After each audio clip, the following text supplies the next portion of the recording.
Europe's economy is in big trouble. People in Greece are now emptying their bank accounts. That's a run on the bank. That's when Mr. Potter comes in and he says, I'll give you 50 cents on the dollar, George. Wanted to bring back Jim Rogers to tell us where we're headed. He's a guy who I really appreciate because he will tell you the truth. As I said before we went into the break, he doesn't speak a word of bullcrap. We've had him on a couple of programs when we were over at Fox, and honored to have you back here. Jim Rogers, legendary investor, chairman of Rogers Holdings, also author of the book, A Gift to My Children. Jim, economic collapse with the euro.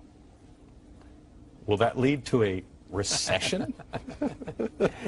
That will lead to the end of the world as we know it. That will certainly lead to the end of the world as Washington, D.C. knows it. There's no question about that. We do live in very perilous times, so I hope you're very careful and I hope you're prepared. You know why I'm late getting here? I stopped to buy some gold on the way. I'm not kidding, I did. Did you really? Yeah, I'll show it to you. You want to see it? Yeah. Now, the IRS will be over here after both of us. Who's got like a billy club? We can take him. Is he really? You really? Is he? Yeah, no, that's gold. That's a Canadian and that's a Chinese. So these are new. I have some old ones. You want to see my old ones too? Yeah. Do you buy old ones too? No, I don't buy the collector's type, numismatic. No. Yeah, I do because I don't trust the government, but I don't trust the government in anything. I think they'll take anything. Well, they will. They certainly will. But the problem with the new in the world, it might happen, where there's so much chaos and turmoil, that they're not going to pay a premium for old and rare coins. Oh, I don't care. I just want something at the end. I just want something. Well, that'll be at the end. Everybody knows what that is. You'll be able to sell it, barter it if you have to. If it gets this bad. Do you remember when Roosevelt, Roosevelt in, what was it, 33? 33. I don't remember. But Yeah, no, I know, but I know. But I mean, history well enough. You remember history well enough to know that. And they would put you to jail for, what, 10 years for having this? Yep, you couldn't open a safety deposit box without a member of the government watching you. Nobody could go to their safety deposit boxes unless an officer of the United States government was there to watch you open it. You think that's coming again? Well, I don't think they'll take gold away because in those days gold was in the monetary system. What they're more likely to do this time is take your pension plan or your IRA. They'll say, we're doing you a favor. What we're going to do in these, well, they always say that. Right, yeah. Come on, Glenn, they know they're always helping you. We're here from the government to help we're you. To help. For God's sakes, what's wrong with you? So what they'll say is, your pension has been fluctuating, there's been a lot of turmoil in the markets. What we're going to do, we're going to take your pension and we're going to give you a 30-year government bond. And we'll pay you 3%, 4%. That's fantastic. That way you Could you do that to me again, Yes, Mr. that's what I mean. They're here to help you. We're here to help you. We're here to great. save you.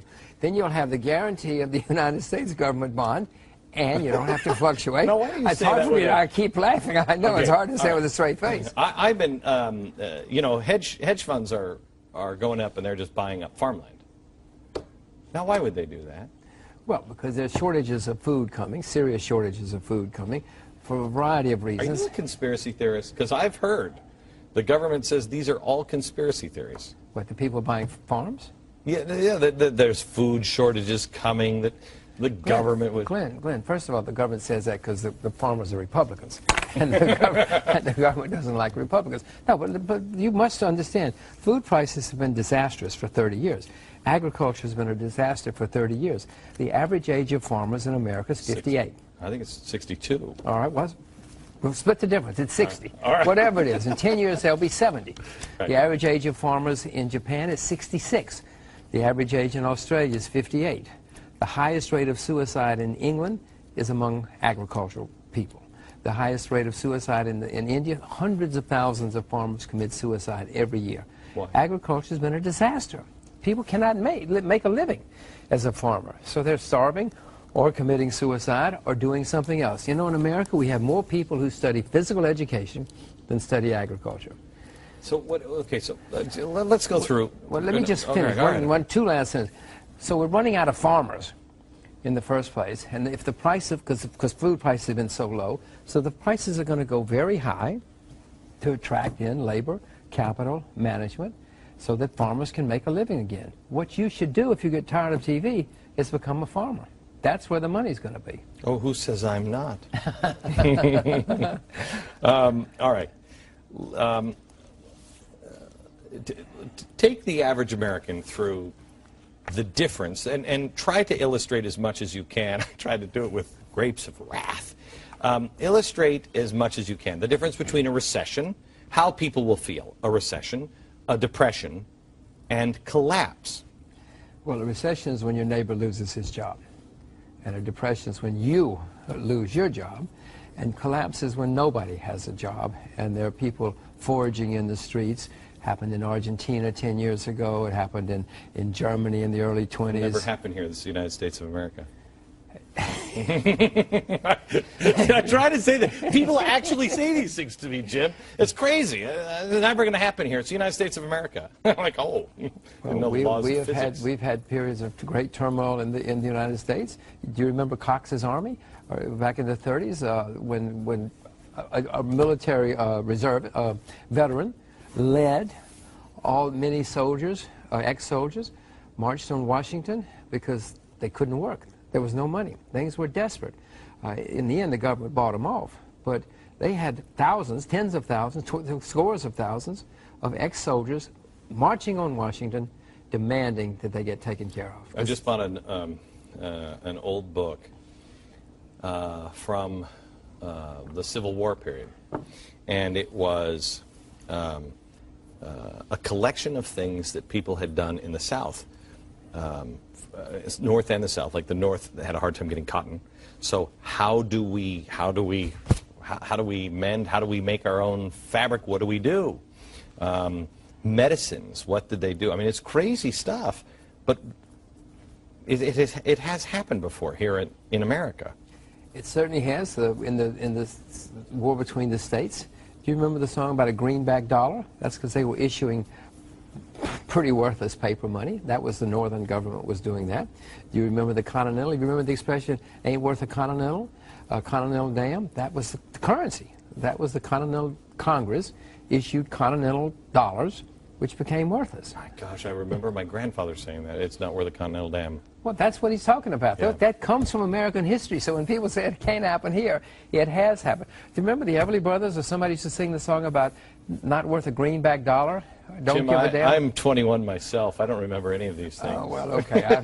I'm old enough to remember all these things from American history. The greenback dollar was because Lincoln was issuing greenback dollars to pay for instead of gold, issuing paper money to pay for the war. And of course, in the South, the Confederate money became worthless when they lost the war. All right, so take me through, first of all, I did a little thing the other day on China. Now the Fed is the biggest guarantor of our debt, bigger than China, which, help me out because I'm not an expert like you. He said we'd never monetize our debt. Isn't that monetizing our debt?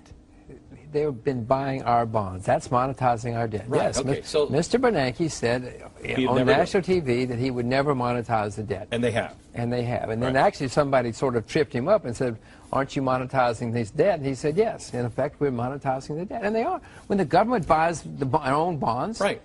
that's called monetizing the debt. Right, right. You and I would call it writing bad checks. I'd call it monetizing the debt. No, but I mean, if we were doing it in our life, we're writing a check to ourselves to money we don't have. Okay. That's exactly All right. right. So I'm very clear the resources that China has to be able to be good for debt. You know, they got all those factories, and I hear they have a few people and everything else, resources around the world. What does the Fed do? I mean, isn't the Fed, in effect, with all these bailouts and everything else, aren't they just paying themselves? Then they're paying themselves and they're trying to retain their jobs. They're not looking after you or me, and they're also trying to take care of their friends in the banking community. When the head of a major bank calls up and says, save us, save us, save us, they take the call and they do something. You know, if a plumber from Iowa calls up the Fed, they don't take the call. They don't care about the plumbers in Iowa, but if the bankers from Wall Street call, they take the call. But they got to keep their own jobs too, and so they're worried about their own jobs. I guess they really think that what they're doing is good. Sitting here on the outside, I cannot conceive of how this could be good for America or good for the world. But that's what they're doing. They're taking us down the drain. Well, they're too far down the road now. I mean, now it's kind of like, I mean, now they're just playing for time, don't you think? That maybe a miracle will happen. I mean, you have to know Yes, that this isn't going to work. You know who's going to save us? The tooth fairy. You just hang on. The tooth fairy is going to come around. After the next election, right. The tooth fairy is going to come around, and everything is going to be okay. Okay. Don't worry. I believe you. But in my day, the tooth fairy brought you a silver dime. Now she's going to bring you a fake dime. You hear about the guy who bought all the pennies? Do you hear that? Was it pennies or nickels that bought all it was. I knew a guy in the 60s who bought, in the 80s, who bought a lot of pennies and melted them down. Yeah, no, there's a guy who, I think it's nickels. I can't remember which one it is, but he bought an extraordinary amount of nickels? Of nickels, and he said it's melt them down? Yeah, it's worth more. Yeah, but they made that illegal. I don't know. Somebody better call him up. Because, yeah, I know. I don't think Congress, in its wisdom, this is good for us. I don't think he melted down. I think he has them. He has them someplace. Well, if he just has them, yeah, it's okay. Right. But the government, to take care of us, it's good for us. They made it illegal to melt down your pennies. They made it illegal to melt down your coins. It's just it's for your own good. Yeah, sure. It's for your own good. Okay. All right. Let me go through what is going to happen in Europe. How do you see Europe?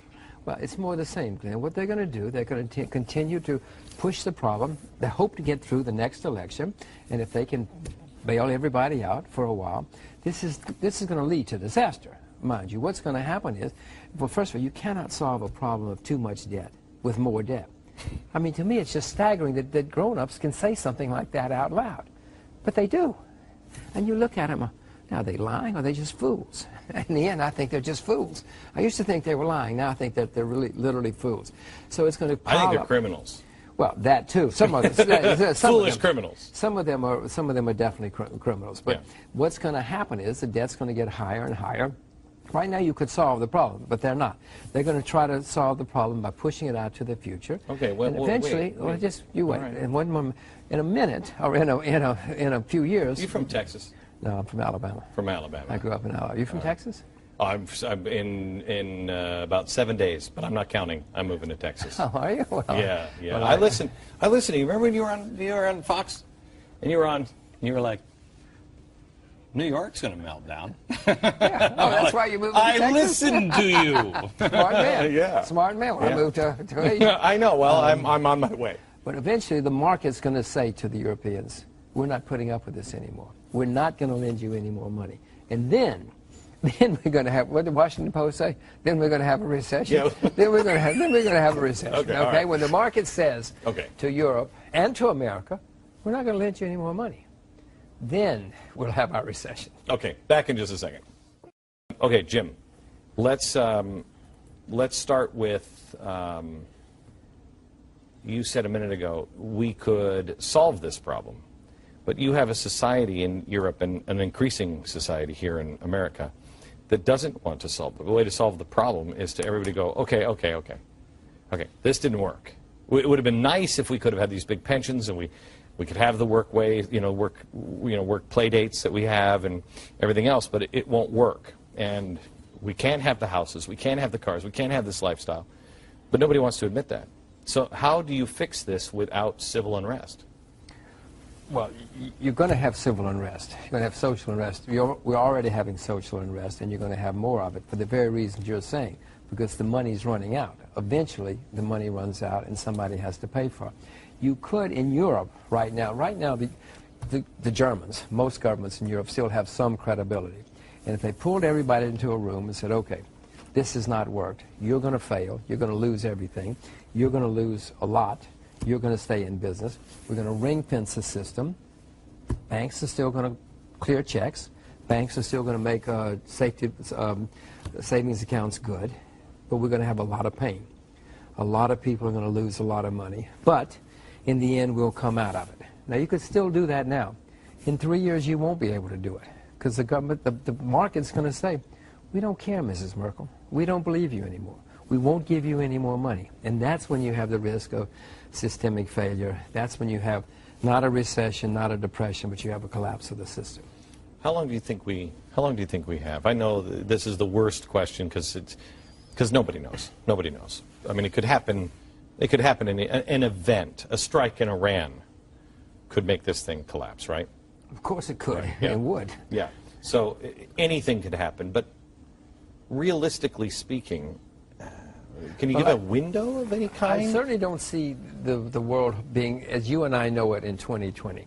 As you and I know it, many institutions, many things that we take for granted are going to be gone. Tell me, are going to change. Tell me what that means. 2020, life looks like what? We have universities?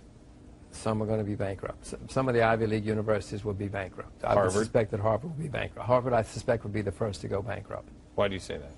Get out their balance sheet. They've been borrowing money. They've got assets on their balance sheet which are questionable. I got to be careful what I say. I don't want Harvard suing me, but you know. I hear they have some lawyers. I suspect they do. They have questionable assets on their balance sheet, and they've been running up a lot of debt.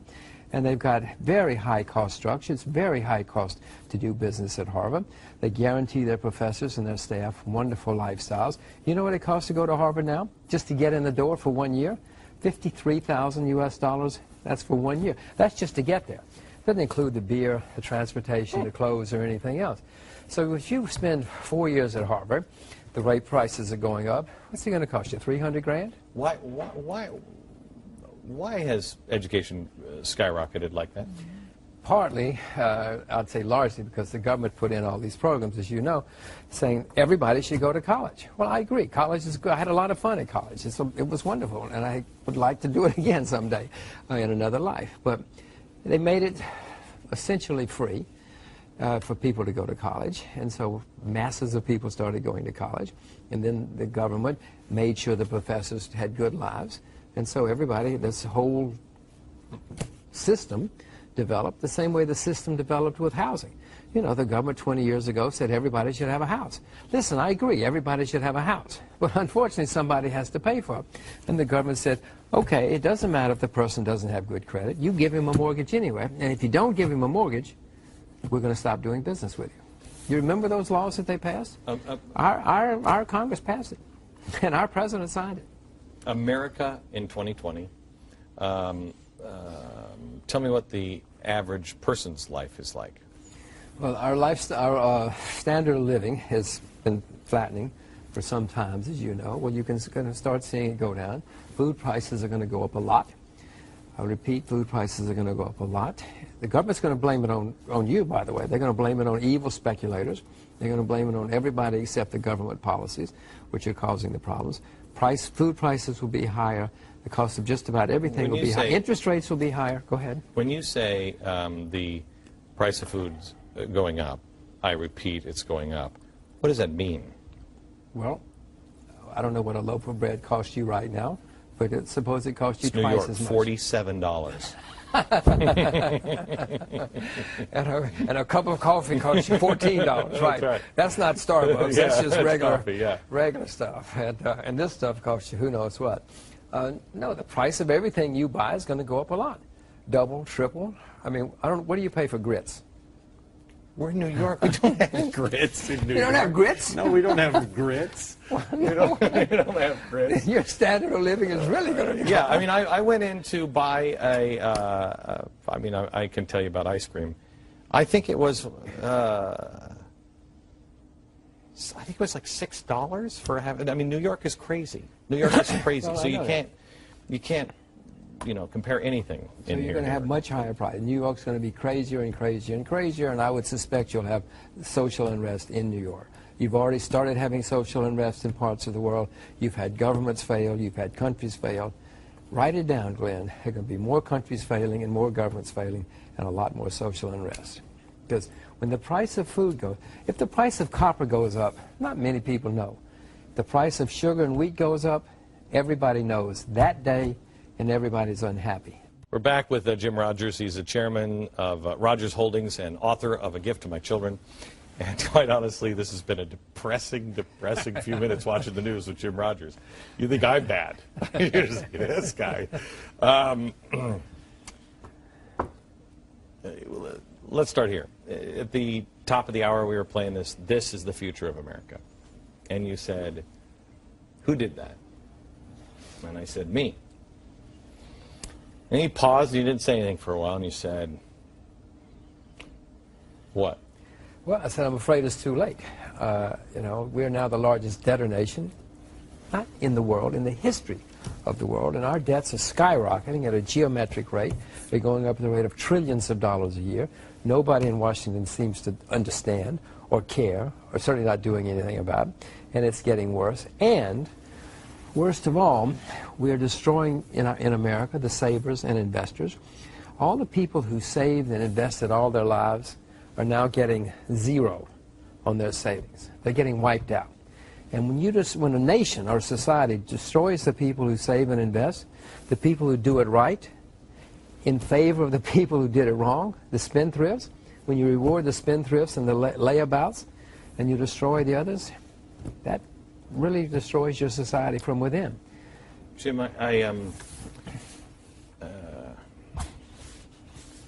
I think I've said this on the air. I hope I have. I gave up a few years ago, maybe 18 months ago, on the idea that we could actually save the country the way it is. I don't know what it looks like on the other side, but it doesn't look like this. And I know that for a lot of people that's crazy town, but that's just the way it is. I mean, math is math is math.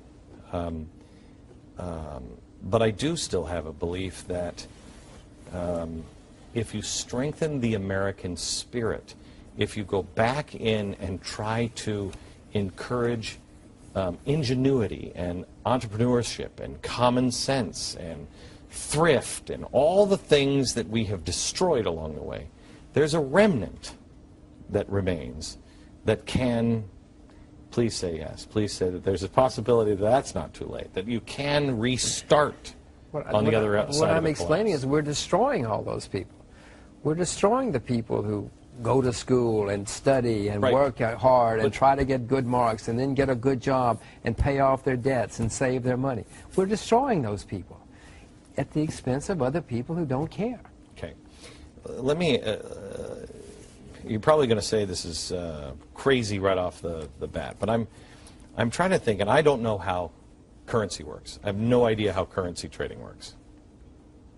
I don't either, so go ahead. Okay, all right. If you think about a redistribution, this comes from an article that I read last week from a big currency destroyer, and he said, you know, the Western world is just it's going to be destroyed. He said, but the emerging markets, they're going to be good. They're going to be good. And I thought, you know, we have a president that thinks of the West as a oppressor nation, and we have a society that is trying to redistribute the wealth. And I'm trying to convince America that when you talk about redistribution of wealth, America is the wealthiest 1%. Even the bottom of the ladder in America is the top 1% everywhere else. Starts here, it goes everywhere else. Trying to put together what the unions, the labor unions are saying. Well, you know, we can, workers of the world unite. Well, you can't have a union that represents workers equally in India and Detroit. That doesn't make sense. You can't do that. So you have to bring things to parity, right? If I took money and bought, and I know you can't because unless you were designing the new system, you wouldn't know what currencies would win. But if you believed in that kind of stuff, couldn't you take $1 million and buy, you know, the yak someplace and buy $1 million of worthless, now emerging country worthless currency compared to the dollar?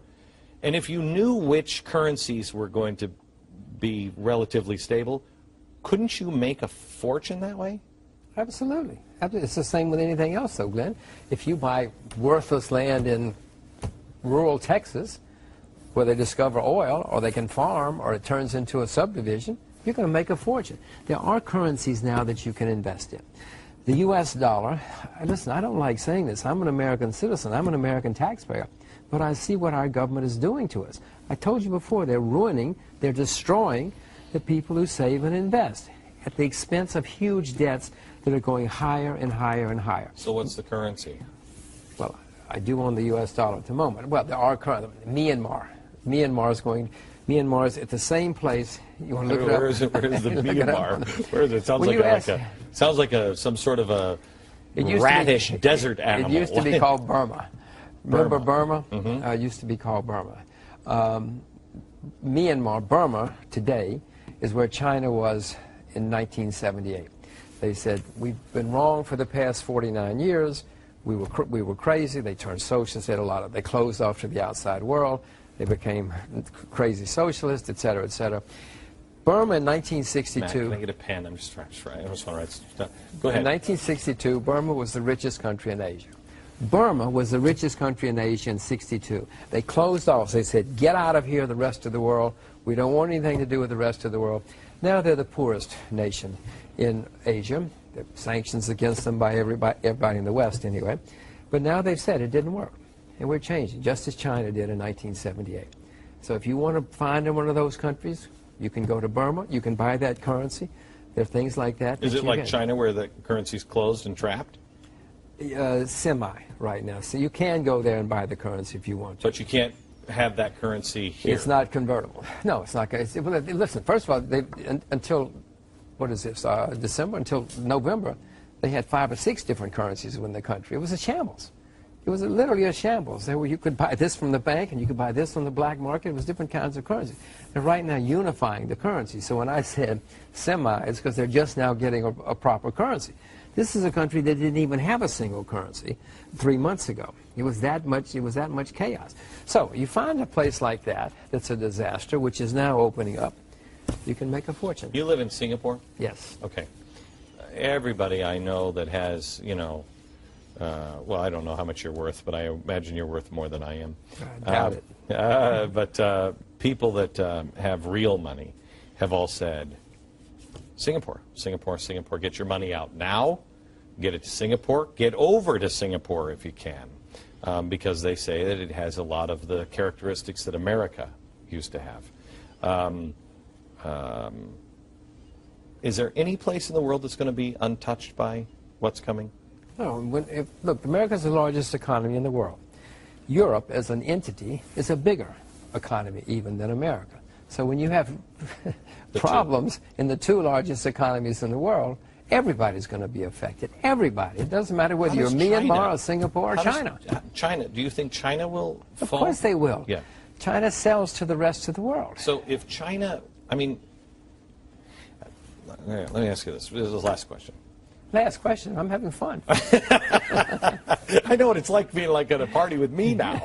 This guy's like, oh my gosh. All right. So China,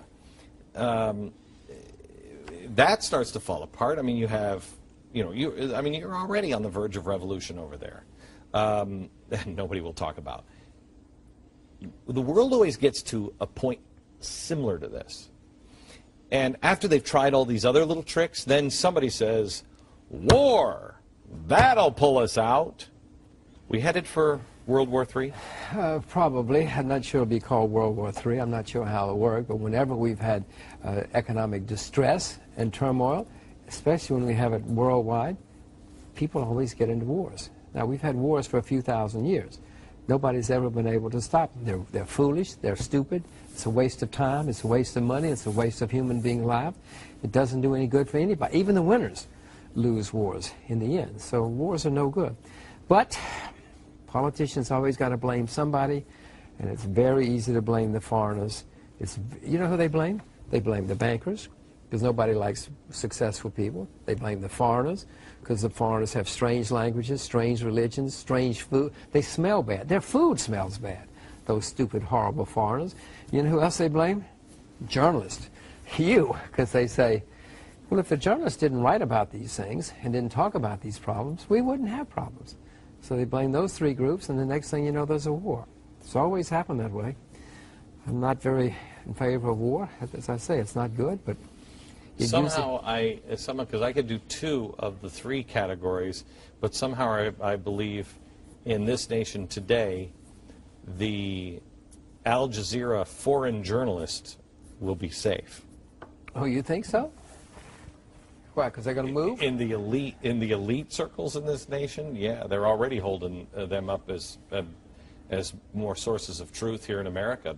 Our president is holding them up as sources of truth compared to Fox News or even CNN. I don't know about all that, but as far as I'm concerned, I thought we have freedom of the press in America, and that everybody should be able to say what they want to, and you should be able to have. I agree with you. But I would tell you one problem in America, if quickly, you know, when I go on, I'm interviewed by a lot of people around the world, and when I come on something like you, they say, how can you be on a station like that? When I go on the socialists, they say, how can you be on a station like that? When I go on the nuts, they say, how can you be on a station like that? The problem is we won't talk to each other in America. I'll talk to anybody, my friend. I understand, but I'm just telling you, in America. I know. In America, and we've never been like that. We weren't like that before. We had freedom of the press in the United States, I thought. We also didn't. I don't remember my parents saying, I can't talk to him because he voted for this guy. I don't remember that. It didn't happen. I can't believe people say, you were interviewed by the New York Times. There's something wrong with you. Well, that I'm going to stick with that one. Jim Rogers, thank you very much. GBTV. The truth lives here.